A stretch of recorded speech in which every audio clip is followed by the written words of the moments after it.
Hi there, Randy Green here. Let us continue. The first podcast was Layers of Understanding, where I kind of created the pattern of understanding that you need to have here.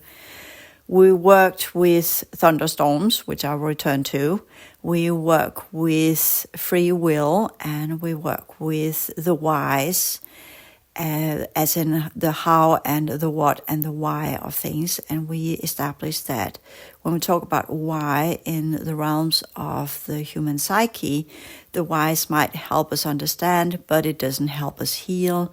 But when we talk about the why in science, it actually makes the planet heal. So I'm here working with the expansion of awareness, the different steps of when we go through our expansion of our awareness. We work through the human realm, our own psychological structure to begin with. Then we work with our psychological structure in connection to other people. Then we work with the well-being of our physical form. Then we work with the well-being of our mental field and the thought forms and the narratives and the frames of references that are conducive for a continued journey of perception of reality. And then we work with the patterns of reality as they are shown energetically to us through first the human realms, the human levels of existence and all the levels of what is there emotionally, physically, mentally. And I'm deliberately putting it in that order because we begin with the emotional work. We go to the physical work where we become platfortarians, begin to take care of our body, our physical form, learn to self-heal, learn to self-scan, and all the levels that are needed to keep our molecular state in a perfect order. Then we go to the mental concepts and the mental field and the mental perception layers that will then backlash or back feedback loop into the molecular layer as these things are interconnected. I talk about that in the transition sciences, how we work with the different steps of transition, and you'll find these courses as part of the whole academy. Okay, so when that's established, we then begin to expand our awareness into the animal kingdom and understand the different layers of what an animal is, the plus and the negative sides, the two sides of the coin. And then we work into the perception levels of plants and the different layers of plant kingdom and what we can do there and what we're supposed to do there and how we work with both animals and plants in balance, treating them as equals and understanding the laws of non-exploitation of other life forms, of other living beings, and how to work for the highest good of the many, moving beyond the realms of selfishness, moving beyond the realms of seeking the expanded awareness to boost our own ego structure, and learning that becoming aware and awake is not about our own mission. It's not about our purpose of our knowledge. It's not about what we want to do with the knowledge we have gained. It's about the purpose and function of the knowledge we have gained and how we can work for the highest good of the many. And that means to be working with the true understanding of self, others, and reality to the layer where our existence becomes helpful. And I'm not here saying being in service of others. Don't ever take that on to you, because nobody's in service of others. Would you like another being to be in service of you, as in being your servant? Of course not. We're not being servile, but we are being humble in our understanding of energy and consciousness and whatever comes our way needs of us and what we can ask of them. So this is what it means to be truly humble, is to understand self, others, and reality in its correct levels of energy and consciousness and life force and what needs to be done in that situation. And what needs to be done is rarely what we want to be done. It's not based upon our emotions. It's not based upon our ideas. It's based upon the information layer that is given to you from what you encounter. It's based upon what is being told to you. And that can be manipulated. It can be interception, and it can be false information. But it can also be just and rightful and as it's supposed to be.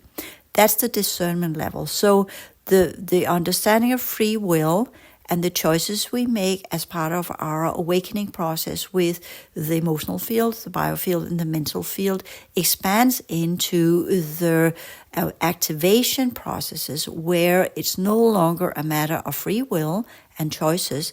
It is a matter of discernment and rightful understanding. So we change our perception of reality. We become wiser, as it's rightfully said.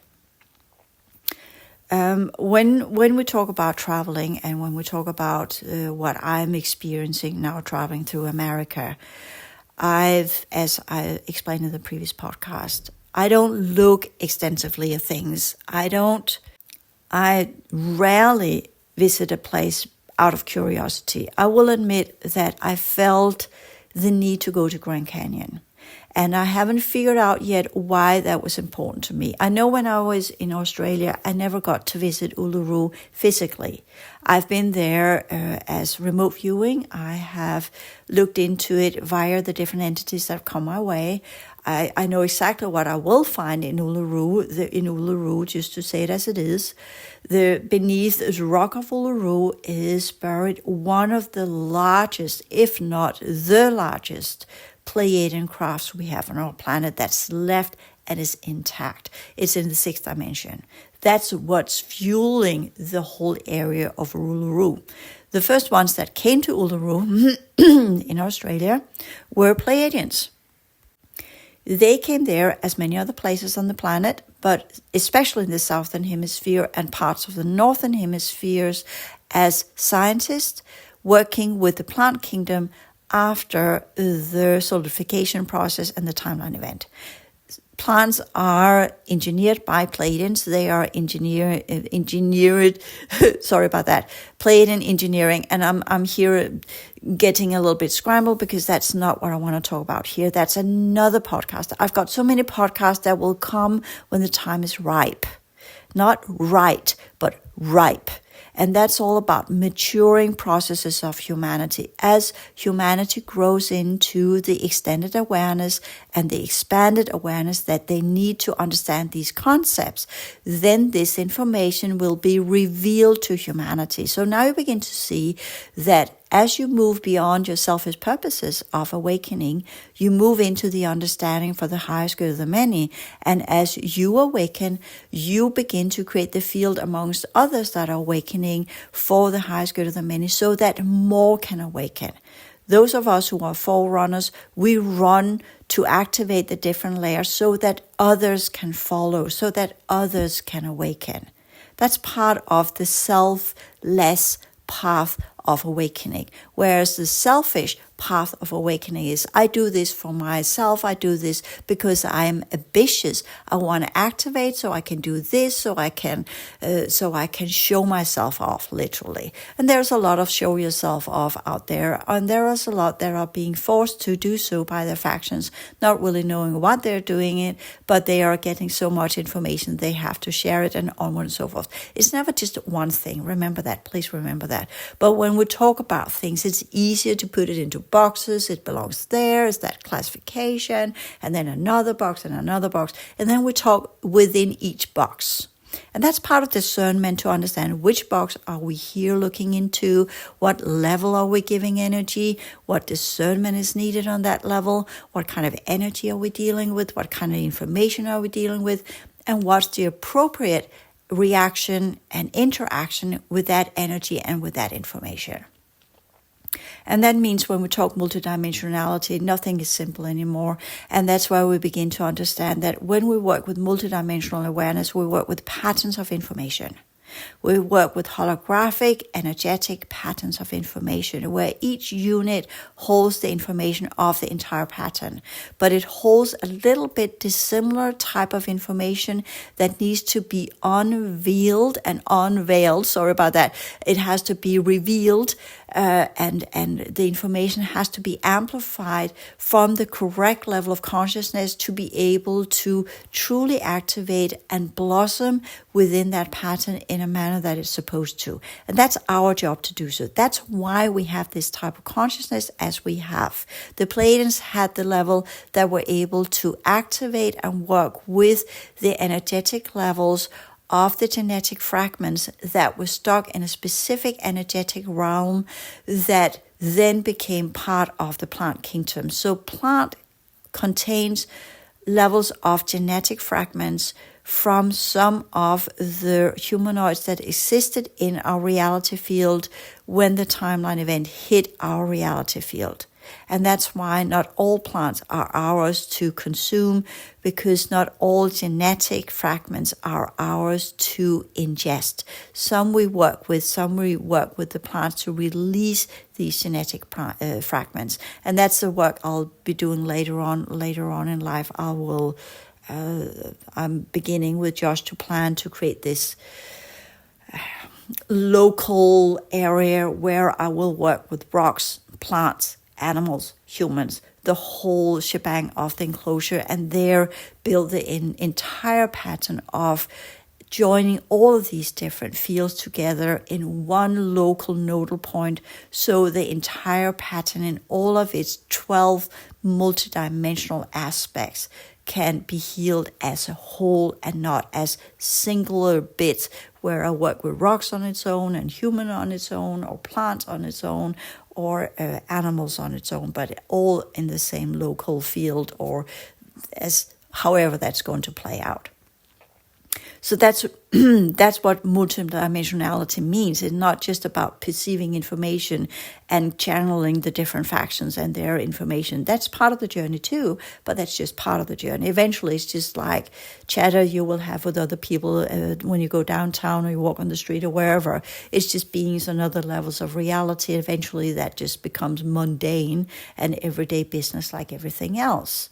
But of course, in the beginning, you are in awe of what you encounter. Similarly, when I began really working with people psychologically and really began to understand the psychodynamics of humans, I was in awe of that revealing of information, of course, because we need to have respect with what we're dealing with. I'm just saying, whatever you do, at some point, it becomes everyday business. And that is part of the discernment as well. Okay, so we had a little bit of plants and we had about Uluru, and I know that the peak of my work, because I've already, when I was in Australia last time, I was there 5 times of 3 months between 2017 and 2019, and when the factions, and that means the otherworldly factions, made it so difficult for me to be there that I've chosen to stay away for a while. But that big Pleiadian craft, unless I gather enough complex information systems so that I can remote view the craft, because I can see it now. I know it's there. I couldn't that in the beginning. And then by my expanded awareness, be able to connect to the craft and then do, sorry about that, the work that needs to be done. And that is to dissolve it. Because our world as it is shifting into timelines where these crafts can be used as access points to the benevolent Pleiadian realms that still exist in the 6th dimension. So that's important that this craft gets removed from our reality field, dissolved. But that also means that the grid that is upholding the area we know as Uluru and the entire environment around will then lose some of its energetic infusions from the 6th dimension. There will still be energetic infusions from the 5th dimension, and there will be a lot of energetic infusions from the 4th dimension and the scavengers and what's left of the Pleiadian-infused, reptile-infused Pleiadian factions which are often referred to as the Nordics, that are existing in that area and are controlling the 4th and the 5th dimension alongside with their allies such as the Galactic Federation and what have you. So there are other things going on in that area. So I'm just saying, just because you remove one level does not mean the whole thing collapses. Again, multidimensional awareness means there are many layers of reality. There are the biofield, the emotional field, the mental field of the human realms that is in coherence with the mineral level, the plant kingdom, and the animal kingdom. These are the reality field dynamics that are fueling the world that we know. So to collapse a part of our world, you have to remove all of the bio, emotional, and mental field layers. You have to remove all of the layers of the animal kingdom infused grids that are there, all of the grids that belongs to the plant kingdom and all the grids that belongs to the mineral kingdoms before an area ceased to exist, such as a sinkhole. So that means the entire grid that are 6-layered, 6-dimensional has been completely eradicated, and that creates a sinkhole. That creates a gap in our reality field. So when we work as releases, and we work as releases on the other dimensions, which I've been doing in Australia as well as here in America, I'm releasing what belongs to the Pillar Project and the original programs and the original construction and the original reality programs that I was part of. I'm not releasing the entire world. I'm not releasing the other worldly factions and their programs. I'm not releasing their grids or their crafts unless they ask me to. Unless they ask me to go to a specific area, as I did with the Phoenix Mountains, for instance. We went to this Hume, Hume, tomb. That's a little park that is in Phoenix, which resembles very much the Centennial Park in Sydney. Interestingly enough, you have these brotherhood figures that have been buried somewhere, and they are tied to different things. There are different crafts that are buried there. It's a kind of an accepted field of different types of energies that are the key point of the different factions that are operating in that area. So they create these parks with all of their little symbols and obelisks and tombs and whatnot, pyramids and all of these things that are tied to different types of energetic nodal points that are part of patterns of energies that are connected to specific grids, that are connected to specific factions, that are connected to specific type of technology, that are connected to specific type of organic vessels. And some of these vessels are in pots that are located on a specific nodal point in the grid that is accessible in a specific level inside our reality. And that's the points that they put me or make me go to. So in a way, when I say the Pleiadian crafts is beneath the Uluru Mountain, it technically isn't because it's in the 6th dimension. But the access point is the Uluru Mountain. Similar when we went to when I went to the park, Hume's Park in Phoenix. Well, then it was an access point was pointed there where a cube could come above that point, a nodal point in the grid.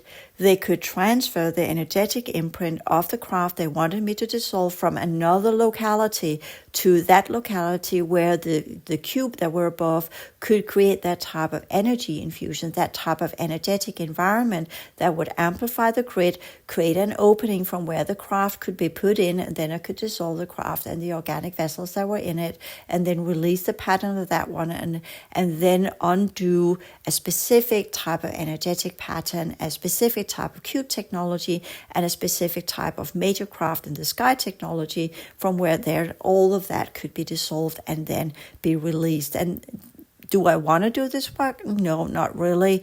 But that being here to release my own levels of work and my own participation and what I have been part of and what I've been created as part of my many, many, many existences within this reality field, of course, goes without saying. When you work for the highest good of the many, then by law itself, you are obligated to assist others in doing the same process if they choose to do so. You can't do it unless they ask you to do it. You can't release anything unless it wants to go. So that is there by invitation, not by me coming out saying, oh, I need to do this and this and this. Of course not. I would rather not. I'm humble. I would rather not do this. It has a huge effect on my energy field. It takes an enormous amount of repair afterwards. And it's unpleasant to do that work, to be part of history that was non-conducive for the continuation of all existences. So that means that I'm releasing things that belong to the other side, alongside with releasing what is on the original part of the worlds that I have been part of. That means the benevolent worlds, the progressive worlds. So that's the burden we bear. Okay, so that's a bit of explanation. I know for many of you this is mind-blowing and it doesn't really make sense. When we talk about the big craft in Uluru, I've been releasing a lot of old Pleiadian crafts at these different nodal points I was appointed to. from the future humanities, because if there is a potentiality that if I can accumulate enough different types of energy imprints or holographic architecture of different types of Pleiadian crafts, I can create that complex pattern that is needed so that when I do project my awareness onto the major crafts in Uluru, because I can see it, I can feel it, I can see it, and there are things there that needs to be dissolved that cannot fall into the hands of the negatives if they should by any chance be able to get into the sixth dimension. They're definitely working on that project, no doubt about it. Hence also why they have, in many of the military projects, different versions of Pleiadian genetics, why they have put out all this whole idea of people working with crystals, because some of the crystals have Pleiadian infused grid remnants. Some of the crystals that are now being put onto the market have imprints of Pleiadian crafts, and onward and so forth. So it's a hunt down for these ancient crafts, because if the negatives can get their hands on these crafts, they can re-engineer some of their configuration to be able to access the gate systems into the sixth dimension, and from there access some of the old bridges that goes to the benevolent worlds. And that's why when we begin to talk about those of us who are activating, what level are we activating into? What is our true purpose and function? Is my true purpose and function to work with humans and their ailments and what they need to do? No, that was part of the journey. What is my true purpose and function? That is to take down the technology of the original restoration program so it doesn't fall into the hands of the negatives as they are now consuming our reality field, because they are. And that's another important thing in the work that we are doing when we activate. And when we understand the dynamics of activation. Okay, so that's another potentiality. When I was in Hume's tomb and in the surroundings, I didn't go to the specific area where the tomb was, but that where the pyramid, the White Pyramid was, of course, and it's built that way so it ties to the Giza complex, of course, goes without saying. But the other area I was appointed to, there was a lot of crystals there, and they were all calling for my attention. Bring me back home, bring me away from this place, take me away, take me with you. And I'm sorry, I can't do that, because if I infuse that enormous amount of crystal grid, I will turn into stone myself. So there are things we can and things we cannot do. And even though my heart cries out for all these crystals, I so wish I could be of more assistance. I will later on, and that's a promise to the crystals out there, those crystals that are in your home, to those of you who are listening there, because I hear the cry of the crystals. One of the things I worked with as part of the reseeding in the fourth cycle in some of the older civilizations was crystal work. I have a clear memory of sitting with one of the crystals and seeing how the vibrant layers of energy that's tied to the original holographic energetic grid ceased to exist, and it only became the solidified electromagnetic grid. And I remember the pain and the sorrow about that. So if I could, of course, I would revitalize all crystals in the world and they would be joined back together. The reason why they're scattering now and breaking off is because the crystal grid is being so disrupted by our manhandling of crystals. And I'm also seeing on Instagram how there are now people that are chasing down ammonites and chopping off huge pieces of rocks to get the old swirled worm shell beings and their holographic imprint, selling it in crystal shops and stones. And everybody says, oh, it's so fantastic. Yeah, you were ruining the rocks to get one little critter so you can sell it, so you can earn money, so you can exploit it for your own selfish purposes. We are literally, even within the spiritual community, ruining our world. And that's kind of what I want to say with this podcast, that when we understand what we're working with, when we understand the layers of reality field, we need to be humble. We need to understand what's the right level of work here. Why are we doing what we are doing? Why are we walking into a crystal shop buying crystals and saying, oh, this crystal will give you this and this power, or this ability, or this harmony, or this whatever, and people are buying it, people that has no clue of energy, but they're in pain, and they go in and buy these crystals to alleviate their pain, transferring their pain to the crystal. The crystal is part of a huge holographic grid of our planet, and by that transferring that pain to the planet. So in our selfish seeking of relief, we are transferring that pain somewhere else. And that's part of the discernment too, as the full awakening is to take responsibility for our own pain, our psychic pain, our psychological pain, our biological pain, our biofield dysfunctional layers of our molecules that are so contaminated because our planet is contaminated. Our body is connected to the planet. So what we do with our physical body connects to the physical planet and the grids of the physical organic layers of the planet, which is why those of us who are connected to the physical layers of the planet and are sensitive at that level, we feel more pain, we feel more calcification. It becomes more difficult for us to exist because the planet is losing its light. It's dying, literally. All of the grids that used to fuel it are gone. The ones that are left are part of the world that no longer is pro-human. So that's put that in context. So that demands more of us that are biologically awakened and activated to maintain our own biology, our own organic vessel. That comes with the food. That comes with a bigger layer of understanding of the mineral level as well as the plant kingdom, how we can work in a more harmonious way with that so we can create little clusters of energy from where we, in a conducive manner, can create localities, little pockets of energy where we can create a more harmonious type of energy, a nodal point that eventually will be extracted and transferred out of this planet. So that's part of our future work for those of us who are going to buy land at some point and create these little localities.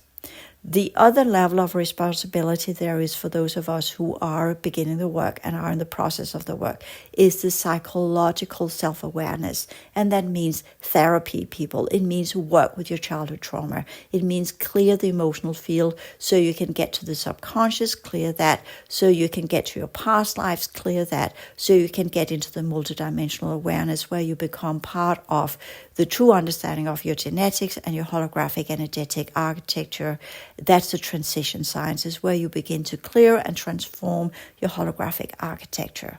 That's the least amount of work that any awakened person should do on this planet, because that's the joint field of the human emotional field that could then be cleared, and by that the astral plane. If that were cleared, then the plants themselves could reveal their true healing purposes and begin to release their stored genetic fragments from the timeline event, and by that become the true plants of energy holographic imprint that the Pleiadians built. Hence the understanding of why the negatives are targeting the Pleiadian grids and the Pleiadian technology so that they can get control of the plant kingdom.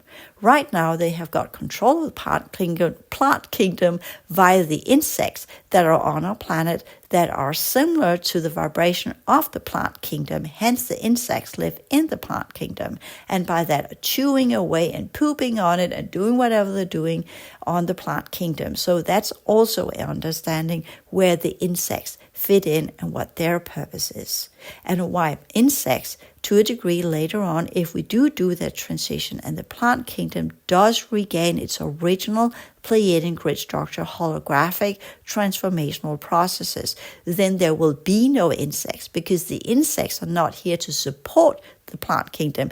They are here to downsize and distort the plant kingdom. Okay, very important to understand that. So in our work with insects, we also need to understand what is needed for the insects that comes our way, what is needed to assist the insects that are coming our way. And I've already seen how different types of frequency technology orchestrate by the counter forces are amplifying and affecting the insectoid kingdom. The crisscrossing on the sky are affecting the insectoid kingdom, making them more poisonous, making them do behavior that's not normal. I saw butterflies sustaining from a roadkill. I know science says some of the male butterflies do that when they don't have enough sustenance. If in heat wave or whatever, where there are no flowers, where there are no nothing, or sometimes they just enjoy doing that, sucking the juices of a corpse. But for me, that's not normal butterfly behavior. I grew up with butterflies. I know my butterflies. That is an energy weapon that is targeting certain butterflies to see as an experimentation that if they can target butterflies that are crossing between insectoid and avian genetics, then if they can alter them into these literally bioweapons that are sustaining from energy of death and then go on to somewhere pollination into plants that then have that, you can see the chain of reaction there. I don't need to explain it to you. But if they can do that, then they can also target some of the hybrid kits that have that specific avian insectoid type of genetics that ties them to specific avian species that have come here as part of some of the other projects that are going on, and onward and so forth. We are all interconnected. So this is not spirituality. This is science, multidimensional awareness and science of reality as an energetic, holographic energetic reality infused with different forms of genetic fragments from the timeline event. And what we're supposed to do here, what is it that we need to do to heal the planet? What is it that we need to do to heal other people, heal ourselves, heal others, heal the world, heal the plant kingdom, heal the mineral kingdom, heal the insectoid kingdom, heal the animal kingdom, and onward and so forth. What is needed here? Not what we want it to be, because this is a story of things that did not go well. This is a story, our world as it is a story of things that went as wrong as it possibly can get. This is not a place where you learn to mature as a soul. This is where you learn to undo the deeds of the past. This is where you learn to transform into positive karma. This is where you learn to transform, to release, transform, to transmute, transform, to upgrade. Not to continue in cycles of incarnation where you do stupid stuff and silly stuff and distortion stuff to others to quote unquote learn the lesson of how that feels. Absolutely not. These souls are dumped here because they're misbehaving, and as they get into an organic vessel and put into oblivion, the laws of entropy and chaos and disruption and dissolution and evaporation will eventually take them out of circulation. And that's a whole other story. Okay, I think I've said what I wanted to say today on this one, just to tie back up with the thunderstorm, which is now gone. Some of these old crafts, we have talked about nodal points, we have talked about accumulation of energies for specific purposes, we have talked about how things can be transferred from one locality into another one so it can be dissolved. We have talked about how certain things appear due to the different fluctuations of the different realms and how they enter into our reality field due to the reality field dynamics. When one field collapses, something others comes in. When they manipulate with the weather and the ionosphere through the different types of advanced technologies, they can create these accumulations of energies, similar as I talked about the butterflies, similar as I talked about the crafts in the ground, similar as I talked about the cubes.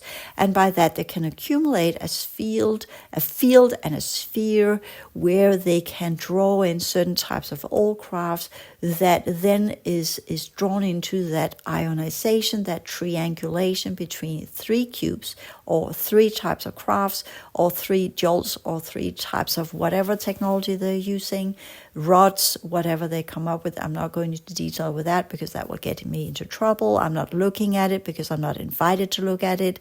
But when I talk about it, some things begin to appear, and that suffices. Just to say the thunderstorm was above my head so I could look at it. That's an invitation.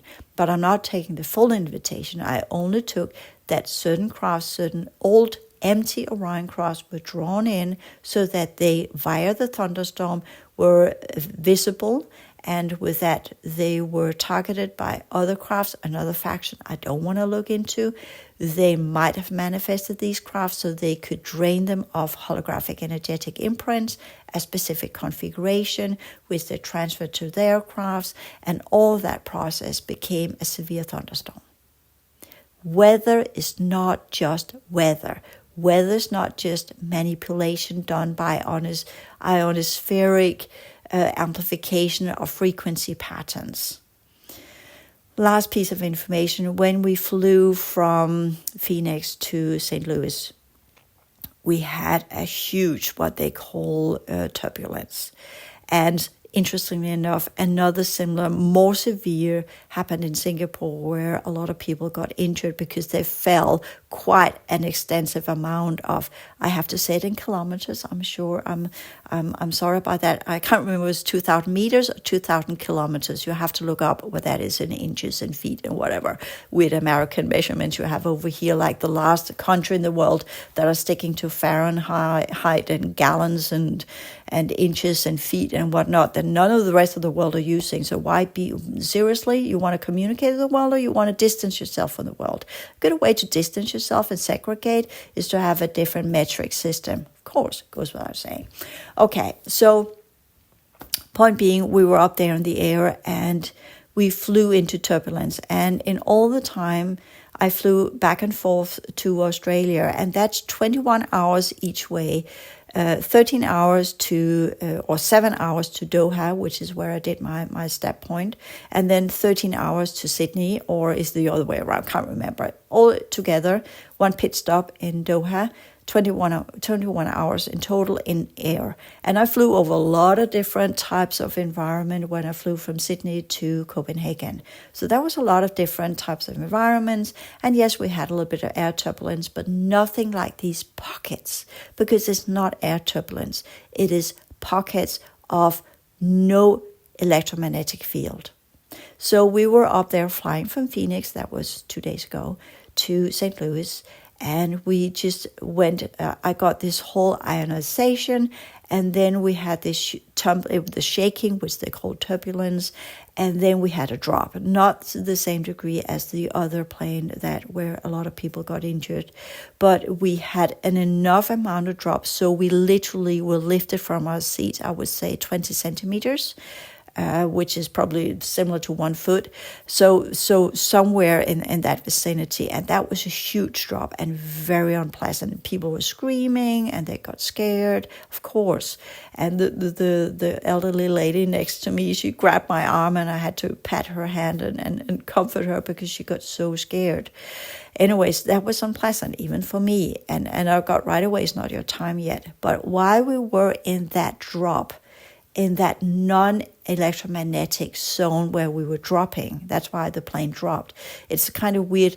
When we fly into different types of fields that, anyways, that's a whole other story. What happens when we fly? Are we really flying, or are we just entering into fields where we are stagnant, but because of the rotation of the planet, it appears as if we are flying, but we are just levitating really in that field, whereas it actually is the planet that is moving in its orbit, because the planet itself we are on has circulations. Can't remember what it's called now because I don't want to go there.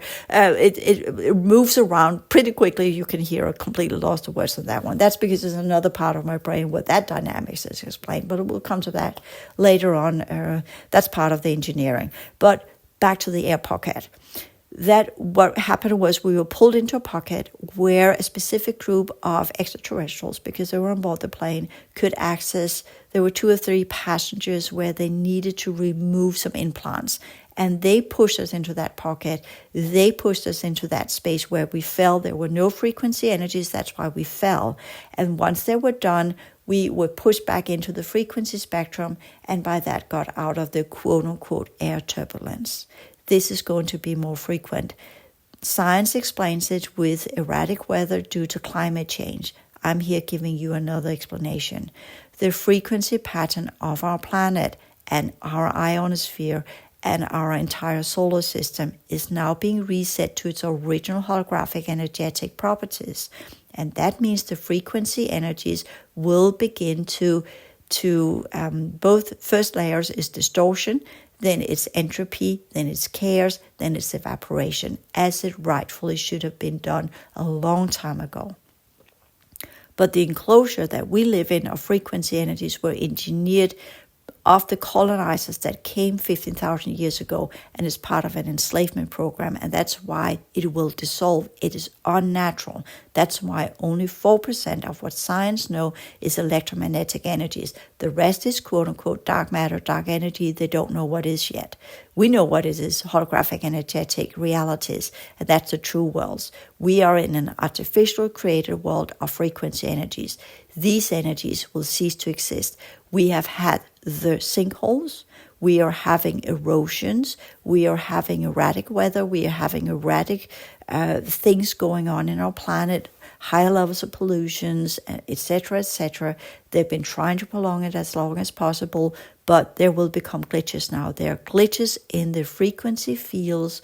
These will be both on our planet, on the ground, beneath the ground, sinkholes, in the air as air pockets or energy pockets where there are no frequency energies. And if a plane flies into that, it will drop.